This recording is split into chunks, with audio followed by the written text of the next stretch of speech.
Hi everyone. So today we have the authors Dr. Mythri and Prapulla. They have written the book called Many Shades of Marriage Together. And here we're going to discuss about this book, which for once appeared to be non-fiction to me, but when I read through, I got to know that it's fiction writing and it's pretty unconventional in its subject. But before I begin with the interview, I'd like to know more about you both. What do you do? And is this writing a full-time profession or is it like a side kind of a thing? So please introduce yourselves first. I'll go first. Hello, actually, I have a background in IT, in education for 18 years. A decade ago, I switched my domain into technical writing. I used to write blogs, the small blogs, and then just writing about what I ponder about. This was the time I also got interested in scriptures. So I started getting a bit deeper into the scriptures. Along the way, I met Mythri, and we started discussing many things. And as we started discussing, we both have passion for writing. She writes excellent poems as well. In fact, in the book also, she has written a beautiful poem. It starts with a poem. You can take it as an abstract for the book. And we started with the poem, and then we started looking at various aspects of marriage. It was getting way too complicated. And we started seeing different marriages in our own families. And then talking to women, talking to men, talking to our own relatives. We saw commitment phobia. We saw divorces.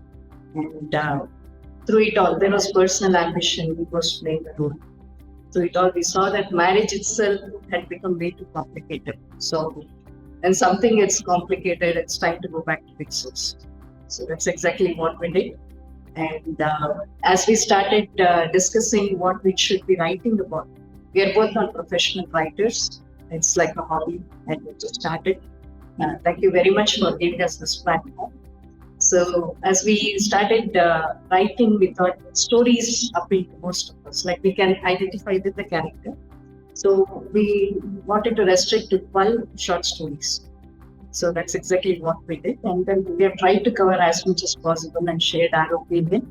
So please do read and let us know your opinion and feedback. It means a lot to us. So, yeah. Hello all. Hello Akila, and hello to all the viewers of your channel.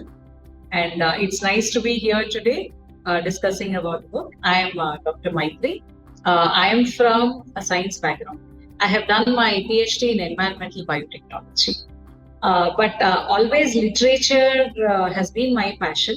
So I keep writing some articles, short stories and poetries. But this is probably I can say that it's my second effort. I also had authored one more book.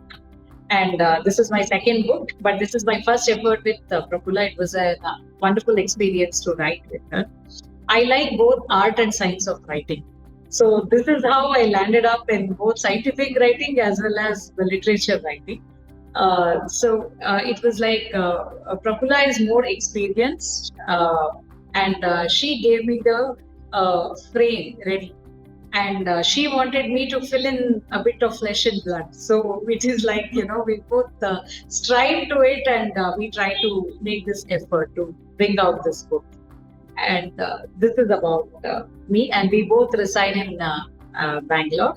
And debating, discussing, and writing have been our hobby and as well as passion.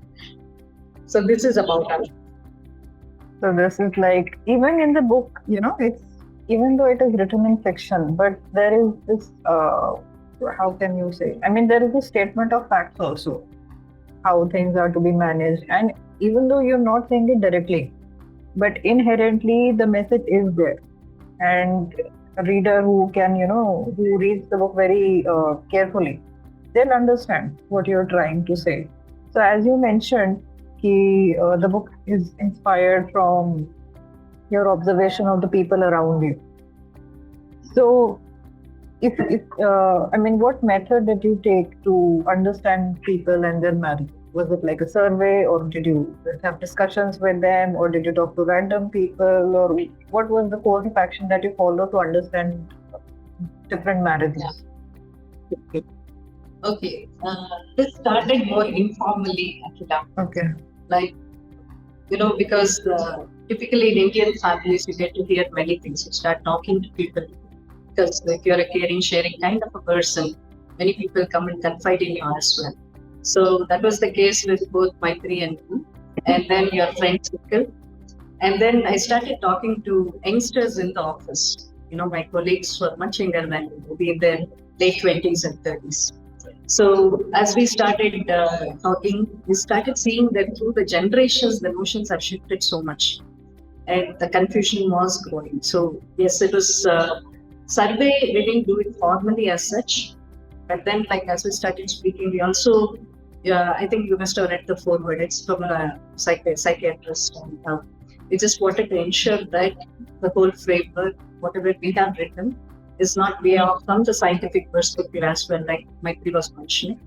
So we ensured those aspects. And then the stories, most of them you can relate, because these are things that happen on a regular basis. You can relate to most of them because of that.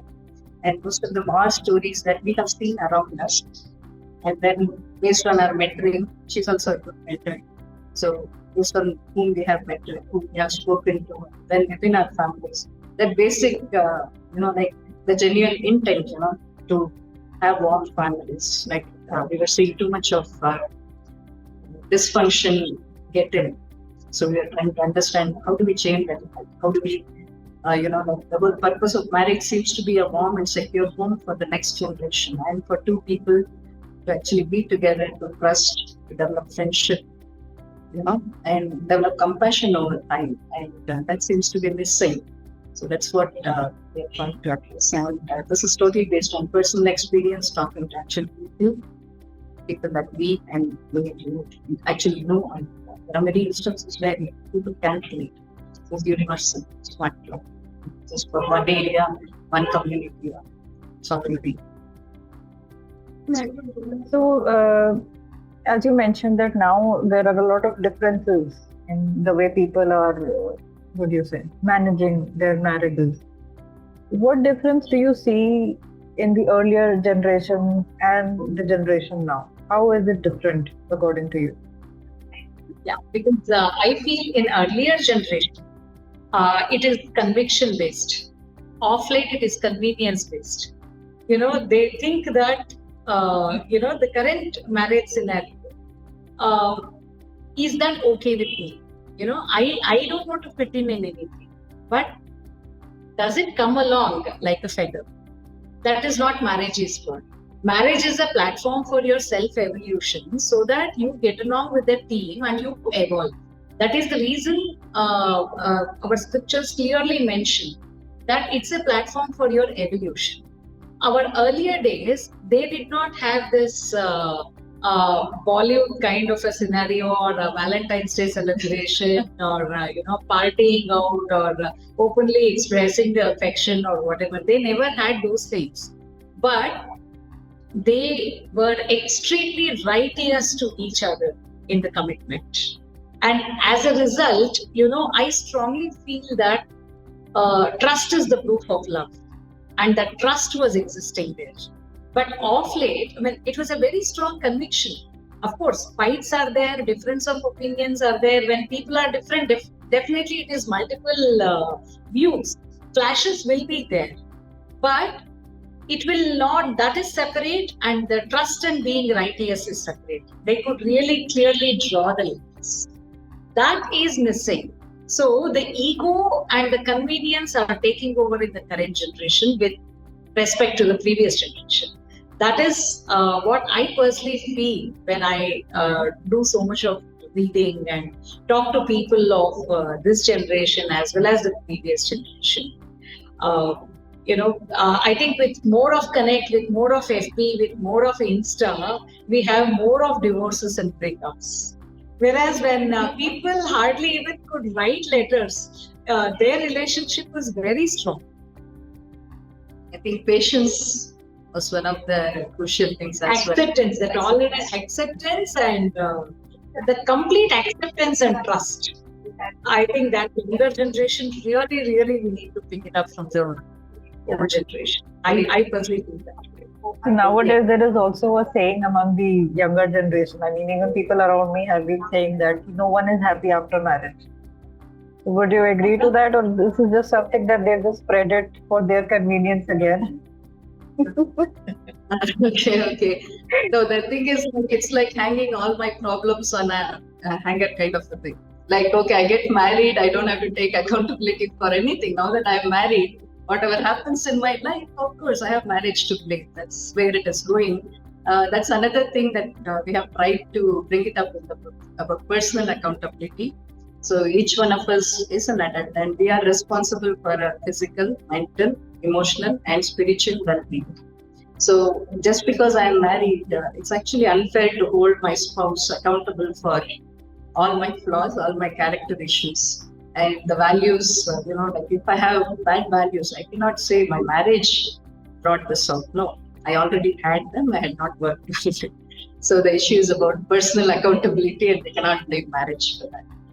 In fact, when we were discussing the best example we could think of for this question of yours is, it's like you want a seat in a good college. It's only you need to do it. So you work, you slog, and you get the seat, right? And you want a good job, you perform, and you ensure that you get into that place. So there is an effort from your side. But unfortunately, in marriage, we rest, we don't perform. We feel that the other person is responsible for our problems or situations. Definitely, it is not an easy thing that two people raised from two different places with two different emotions and different set of values coming together, and you can't expect them to be identical. They won't be at all. I feel that they both are imperfect puzzle pieces. Together, they become a perfect frame. That is how the marriage is meant to be. But unfortunately, we look for identical pieces. Identical pieces cannot complement each other. They repel, and they cannot make a complete puzzle. If it has to be a complete puzzle, those two should be with rough edges only. And only then it can get it together to form a puzzle. So I think when we stop blaming and take accountability, when both the spouses are like that marriage will be definitely successful, immaterial of even their contrasting personalities. But I don't think that it's possible to find someone exactly alike us, because even in the same home, even two siblings are not the same. Even they have very different personalities and temperaments. How can we find someone so similar to us outside our home? What we expect. That's why marriages are failure. That is why they think no one is happy after getting married. Is that true? So, what about the title? How did you come up with the title, Many Shades of Marriage? What made you, come up with this one? I mean, shades is like a very different kind of word, like mostly associated with color and all that. How come in this context? See, each person has a different personality and different thought process. Just like that, each marriage is different. It is like, it's not same set of minds in every marriage. So that is what we thought that, we are taking different stories, different marriages of different people who are basically, the common factor is the color. That is, they are making their lives colorful by getting married. But the shade of each marriage is different. That is, the perspective is different. Each person has a different takeaway from their marriage, depending on their thought process. That is the reason why we thought, we'll name it as different shades of marriage. Initially, we had planned for different colors of marriage. So then we thought that, it should not be a difference, because bottom line, the intent of every marriage, the purpose is the same. But the way they handle is different. So the shades are different. So we thought of Many Shades of Marriage. Makes sense, because it's actually right. Because when we say colors, then it comes out as a very different meaning. But when we say shades, so it's like there is one thing called marriage, but it will have different perspectives and different experiences. In a shade card, it is just blend and makes sense. Perfect. Perfect. So when as I mentioned earlier that I found the title to indicate that this is a work of non-fiction, and to some extent whatever you have mentioned, however, I mean, you've not mentioned it directly, of course, you've not given a direct moral of the story kind of thing, you've not done that, but the kind of things that you talk about in this are more like something you're trying to indicate in a non-fiction manner. Like I actually thought this would be like 10 commandments of a happy marriage or something like that. So can we expect a book in the future that is more in non-fiction format, and it's about a list of points to be followed for a happy marriage or something like that? Checklist kind of a thing. It's a brilliant. Thank you, Akila. Okay. We did actually. We considered informal thing also, and we have had many debates around the format itself, like what would work the best. In fact, even book reading sessions, and you want to add to that? Yeah. When we try to take it so personally that it is their story, and who is what, who is who, and all those things, then we thought that the intent was fiction, but it is somehow looking like non-fiction, because there are literally all kinds of problems that we have tried to make a string out of it, and we have tried to pitch in. So because of this, every person has it pitches in some story or the other. That is what the interesting. So maybe we had never thought of a non-fiction or anything, but definitely, Akila, as you said, a lot of debates and a lot of things. This is becoming a kind of reference for discussion. So we are happy for that. At least the purpose of the book is served. They're just not picking it like a time pass book, some a romantic story, or some sad story, or some melodrama. They're not picking it like that. When they think, okay, fine, is this the way, this view we had not thought of. If it is kind of giving that trick to the readers, then I feel that, our book has served its purpose. We wanted, like the thought process, like actual thinking around this.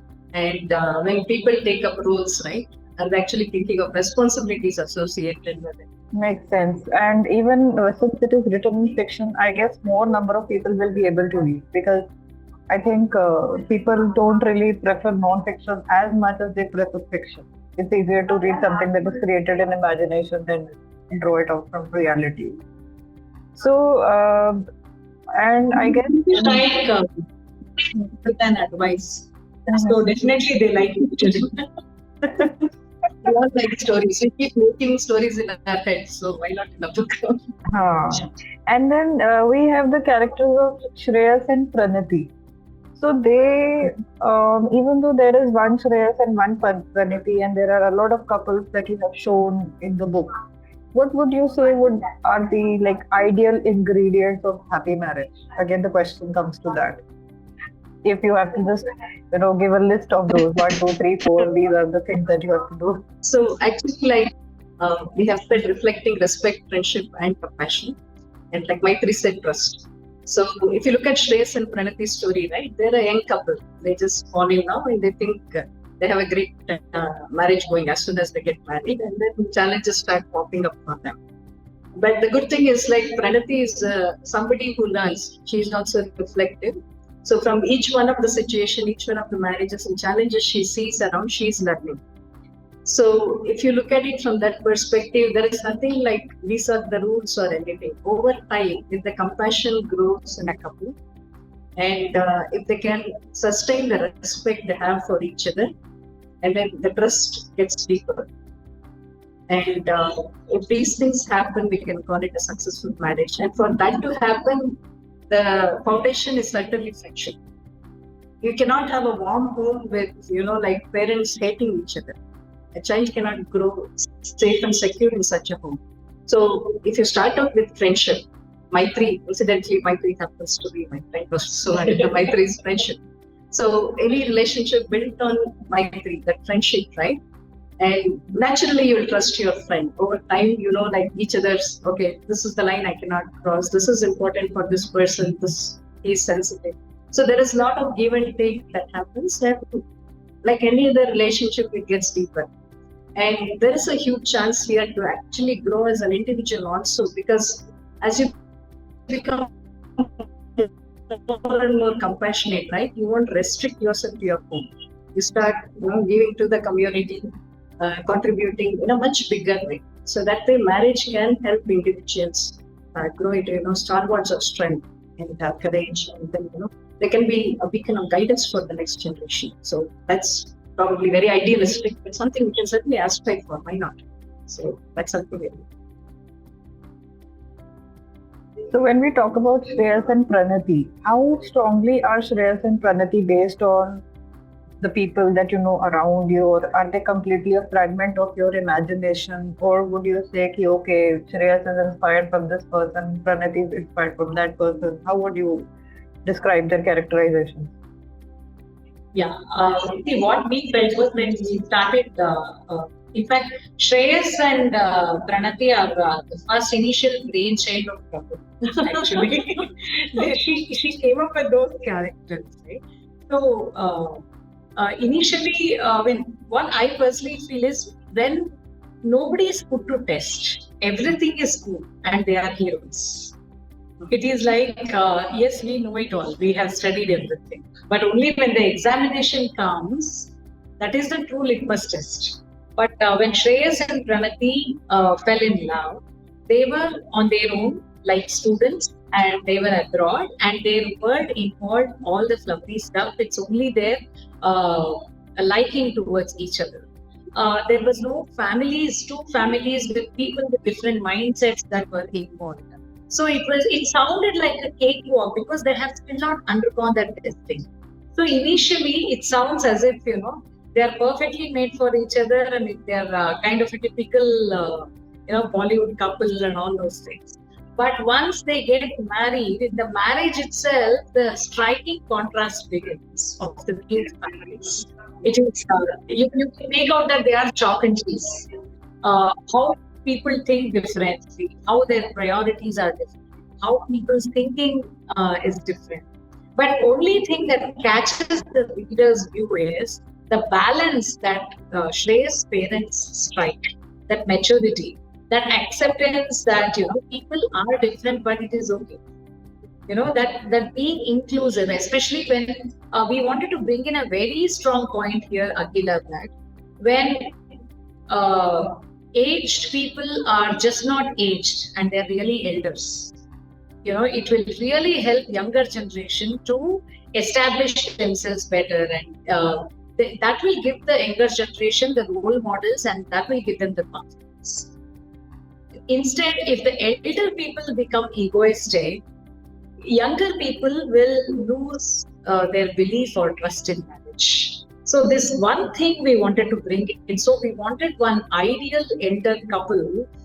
So I think Prapulla has designed the characters of Deepa and Girish, who happen to be Shreyas' parents, who are kind of, they serve like buffers, immaterial of the differences zone, they can put up a good show. They are perfect hero-heroines. That's what I personally feel when I was trying to pen along with. And I guess they are the incarnation of experience also. Because when we say key experience is something that is most important in life, so they are the ones who are experienced in marriage. So I guess in that way they stand perfectly where you placed them. Okay, so my question was that today the number of divorce cases are rising like at any speed. I mean, every city has a record-breaking number of divorce cases now, especially after the post-COVID scenario. So do you think that all of these problems can be sorted if one reads Many Shades of Marriage? Would you say that? Yeah, Akila, we personally feel that, marriage is just not choosing the right person, it's also being the right person. We felt that, especially post-COVID, they had to tolerate like when they were very busy with their schedules. So this was the reason why when I feel that divorces are on rise, because it is that both of them are not on contributing attitude. It is like, what is in it there for me, and it is my security. It is not us, it is team. We go together, we form a team, and what suits us. When it is that belonging or the spouse is also included without ego, then divorce will never pitch in. But when that not happens, like, let me see how the other person takes care of you, that scenario comes in. I think that is what is the culprit. I think Prapulla can add it. Yeah, and actually, like, if you look at it, if you see the corporate world, right? Most of our lives, we are taught to take care of yourself, like to blow your own trumpet, to keep getting promotions, keep going higher and higher and higher.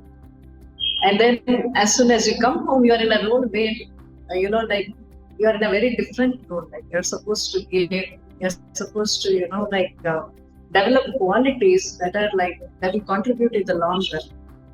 So in your work environment, it's short-term gain, and other side, you have this long-term thing, which you're building the foundation for generation, and that's not a joke. So if we look at it from that perspective also, egos cannot enter a marriage, very simple. It's like two people, both have challenges, both are working today in most cases. So it is like seeing, understanding, and then why we are together, and then what are we building, something of value, right? It should last for a long time. So for that, we have to really understand the basics. Like, why are we together? What is, what is our goal? What is it that we want to achieve by being together? And the qualities that I want to learn from the other person, all of us have good qualities. So are we complementing each other? I may be lacking in some which my spouse will fill in, and vice versa. So if we work in that mode, right? Like Mythri said, divorces won't come into the picture. But the trouble is one personal accountability, like we said, not understanding our own roles and responsibilities. The other is also understanding that we are not in a corporate race at home. A home is a very different place. It has a different purpose, and here I have to relax. And I'm a different person here. So that switch is not happening quickly enough for us. So that's why we are seeing so much of the fun. People are trying to be more professional in marriage also. I think that is giving up. Yeah. True. Whatever you're saying makes absolute sense. So, just one last question that I had to ask. According to you, does the real game begin after the happily ever after? Like in fairy tales, we say, okay, they live happily ever after getting married and all that. So, can we say that the real game actually begins after that? Yeah, definitely. The entrance, it will be Alice in once you enter, you will know it is real. You'll learn the burrows once you enter. Any No, it is just any not like special that, message that you would like to give? Feel that, I personally feel that it is just that initially everybody feels that it is true. They should have a belief that together we can withstand this test, and this is for us to evolve. If that maturity is there, I don't think so marriage will look scary. Otherwise, it is difficult. That when you are not ready to undergo that test, that is the issue for breakups. And as far as the message was concerned, what we personally felt was the main intent of us writing this book is we need to take accountability and keep the ego aside so that the teamwork works. Try to complement each other and evolve. And it is matter of both choosing the right person.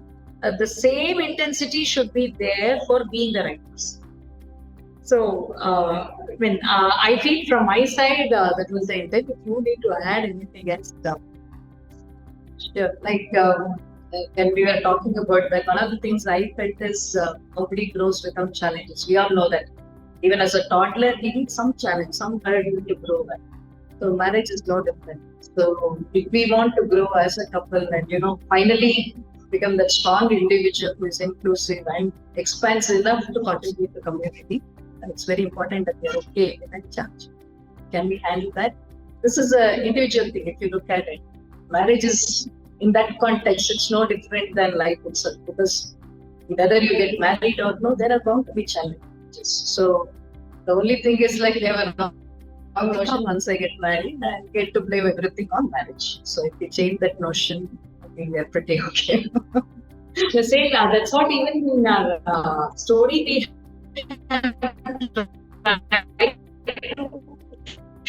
it starts with an initial infatuation, later on to marriage, and along with them there are a lot of other couples who come around, and their marriages are discussed. Like some are conviction based, some are convenience based, some are ego based, and some are, as if there is no option, and when there is a domination of one person in a marriage, how if there is some narcissism that is getting into it, how the other person will struggle to balance. And there are situations where broken marriages are given a second chance to revive their life and evolve better, not to do the same mistakes again. And there are some people who are very scared of the commitment, because they don't want to take the accountability. So even to some extent that the live-in marriages are discussed in form of few stories, but ultimately everything bottoms down to the trust, friendship, and the compassion towards each other that will make a perfect marriage. So that was the effort for which we wrote this book. To quite an extent, you have even conveyed that message successfully, because I had felt that, I think from the initial, after they get married, I started feeling that already. So it is there, definitely. So with this, we come to the end of the session. It was a very enlightening session for me also, because I got to know a lot of aspects of marriage, even though I have observed many people around me. But the way you have shown marriage, the kind of picture that you have created of it is something like very different. I always heard that no one is happy after marriage. And now after hearing you, I think that there can be people who can be happy after marriage also. So I wish you all happiness business. Marriage has got nothing to do with it. Yeah. I totally agree, and you have made sense of it with the scientific statement of facts, and it completely makes sense now. Whatever values, whatever thoughts, and whatever attitude we carry into the marriage, that is going to be reflected on us. I think that is what defines the success or failure of any marriage. So I'm really happy we could connect finally, and we could have this session, have this discussion, and I hope most of the people can read your book and get to know what are the ingredients of a happy marriage. And I wish you all the best, and I hope we will connect again, maybe for the next non-fiction version. Wants to mention it to your readers that it is available on online platforms like Amazon, Goodreads, Flipkart, both the ebook as well as the hard copies are available. The main intent is we wanted to reach as many people as possible, so that it triggers that thought process and that debate in them, so that there is a lot of self contemplation, and we want to really bring out that marriage is a very sacred institution, and that is not a burden or it is not a fairy tale either.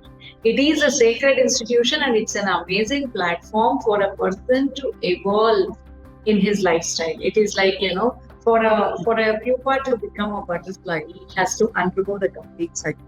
So that marriage is a major stage for that metamorphosis. It is not to be scared of or to be ignored, or it's like, do you really need it, kind of. So many people have that notion in their mind. So we wanted to work towards the concept that, they should take it up.